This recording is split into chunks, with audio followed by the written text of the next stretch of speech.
Assalamualaikum warahmatullahi wabarakatuh. Selamat pagi anak-anak. Bagaimana kabarnya hari ini? Alhamdulillah. Semoga semua selalu dalam lindungan Tuhan Yang Maha Esa. Amin. Baik, sebelum memulai pelajaran pada pagi hari ini, terlebih dahulu kita berdoa agar diberi kemudahan dalam menuntut ilmu. Berdoa mulai.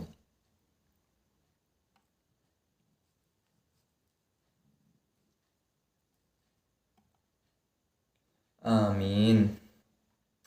Untuk presensi hari ini, kalian bisa mengisi pada tautan yang Bapak kirim di grup kelas ya teman-teman. Bisa dicek setelah pelajaran selesai. Jangan lupa disinggih. Baik, materi pada kesempatan pagi hari ini adalah teks prosedur. Apakah ada yang sudah tahu apa itu definisi dari teks prosedur? Ya, gimana? Oh, oke. Jadi, teks prosedur itu bagi yang belum tahu adalah teks yang berisi cara membuat atau melakukan suatu hal langkah demi langkah yang tepat secara berurutan sehingga menghasilkan suatu tujuan yang diinginkan. Jadi apa anak-anak definisi dari teks prosedur? Betul sekali. Teks prosedur adalah teks yang berisi cara atau langkah-langkah dalam membuat atau melakukan sesuatu. Nah, apa saja ciri-ciri dari teks prosedur, teman-teman? Yang pertama, berisi langkah-langkah atau tahap-tahap dalam melakukan sesuatu. Ciri yang kedua, bersifat objektif. Ciri yang ketiga, dijelaskan secara detail apa saja yang berada dalam tahap-tahap tersebut. Yang keempat, bersifat aktual dan akurat. Yang kelima, menggunakan kata kerja aktif. Yang keenam, menggunakan kata konjungsi atau kata hubung. Yang ketujuh, menggunakan kalimat impresif. Yang kedelapan, menggunakan kata keterangan. Dan yang terakhir, menggunakan kalimat saran dan larangan. Nah, kemudian teks prosedur itu dibagi menjadi 3 jenis. 3 jenis tersebut, yang pertama itu teks prosedur cara membuat. Contohnya, cara membuat jus jambu merah. Dalam membuat jus jambu merah, pasti kan ada tahapan-tahapannya. Misalnya, siapkan blender, siapkan air 100 ml, potong jambu, dan lain-lain lah tahapnya.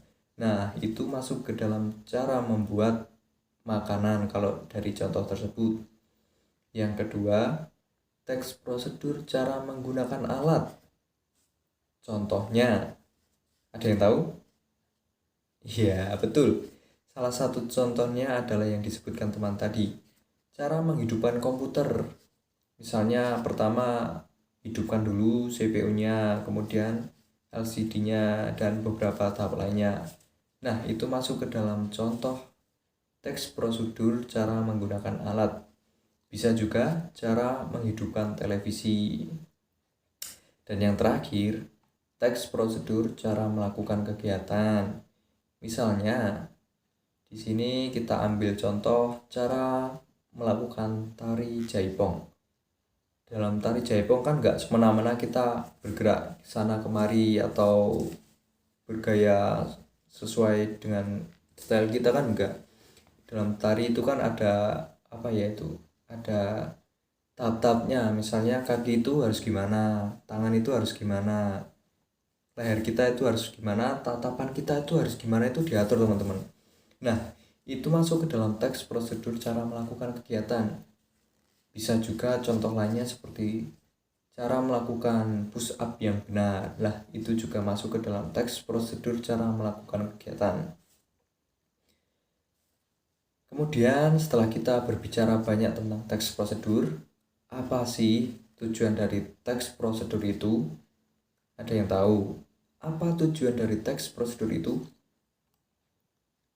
Iya, boleh, silakan jawab. Salah nggak apa-apa.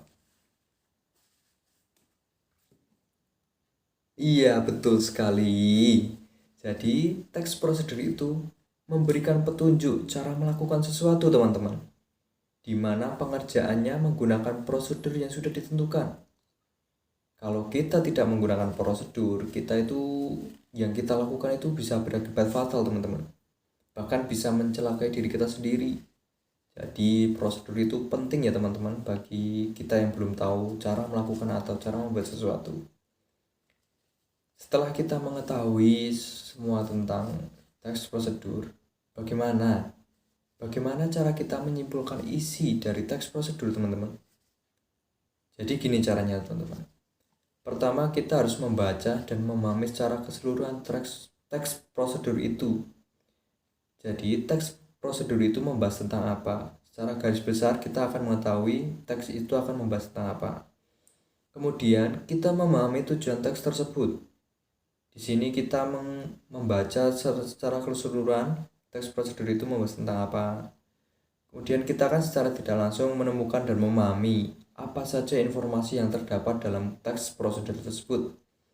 Kemudian tahap yang terakhir, kita menggabungkan seluruh informasi yang kita dapat dari memahami dan membaca teks tersebut. Nah, dari situ kita akan mengumpulkan semuanya menjadi satu dan kita mendapat ringkasan atau kesimpulan dari teks prosedur tersebut. Oke, jadi kesimpulan materi pada hari ini adalah teks prosedur merupakan teks yang berisi cara membuat atau melakukan sesuatu hal langkah demi langkah yang tepat secara berurutan sehingga menghasilkan suatu tujuan yang diinginkan. Kemudian ciri dari teks prosedur itu berisi langkah-langkah, objektif, detail, akurat dan aktual, berisi kata kerja aktif, konjungsi kalimat imperatif, dan menggunakan kata terangan. Yang terakhir bisa berisi menggunakan kalimat saran dan larangan. Nah, 3 jenis teks prosedur itu ada yang pertama, teks prosedur cara membuat sesuatu, yang kedua, teks prosedur cara menggunakan alat, dan yang ketiga, teks prosedur cara melakukan kegiatan. Tujuan dari teks prosedur adalah memberikan petunjuk bagi kita cara melakukan sesuatu yang kita belum tahu, di mana pengerjaannya menggunakan prosedur yang sudah ditentukan. Itu teman-teman, ada yang ditanyakan dulu sampai sini? Kalau tidak, Bapak akan memberikan tugas ya teman-teman, agar materi pada pagi hari ini tidak sia-sia dan kalian bisa mendalami materi di rumah. Untuk memperdalam materi, kalian buka buku paket halaman 96.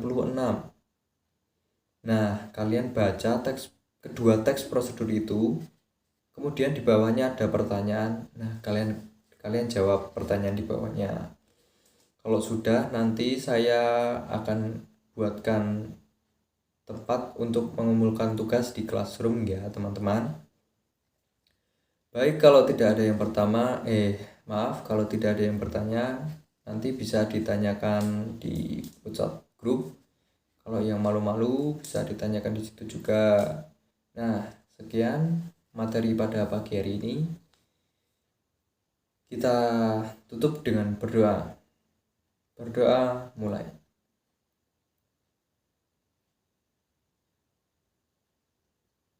Berdoa selesai. Alhamdulillahirrahmanirrahim. Cukup sekian dari saya. Wassalamualaikum warahmatullahi wabarakatuh.